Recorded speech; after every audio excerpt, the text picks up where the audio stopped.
மீண்டும் மீண்டும் நாம் தமிழர் கட்சியை நம்பிக்கிட்டே இருக்கிற தோழர்களுக்கு நான் சொல்றேன், நாம் தமிழர் கட்சி யோகி இதைய மறுபடியும் பாருங்க. தமிழ் மக்களின் நலனுக்காக, சுதந்திரத்திற்காக, விடுதலைக்காக ஒரு வாக்கெடுப்பு நிகழ்வு நடக்குது. தமிழ் தேசியத்தை விரும்புகிறோம் அப்படின்னு சொல்ற ஒரு கட்சியோட உறுப்பினர் யாருமே அதில் இல்லை.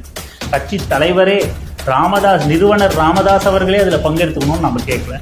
கட்சி தலைவரான அன்புமணி ராமதாஸ், அவருக்கு நிறைய வேலைகள் இருக்கலாம், அவரே நேரடியாக அதில் நம்ம பங்கெடுக்கணும்னு கேட்குறேன். ஆரம்ப காலகட்டங்களில் மருத்துவர் ராமதாஸ் அவர்கள் தனக்கு பதவி வேண்டாம், தனக்கு கட்சி வேண்டாம், எனக்கு எம்எல்ஏ பதவியோ எம்பி பதவியோ வேண்டாம் அப்படின்னு செயல்பட்ட வரைக்கும் கட்சி சரியான பாதையில் இருந்திருக்கும். இப்போ தான் மகனை முதலமைச்சர் ஆக்கிடணும், தான் மகனுக்கு பதவி கிடைக்கணும், அன்புமணி ராமதாஸ் என்னத்தை கையில் எடுக்கிறார் அப்படின்னா மாடர்ன் பாலிடிக்ஸ் அப்படிங்கிற ஒரு விஷயத்த கையில் எடுக்கிறார்.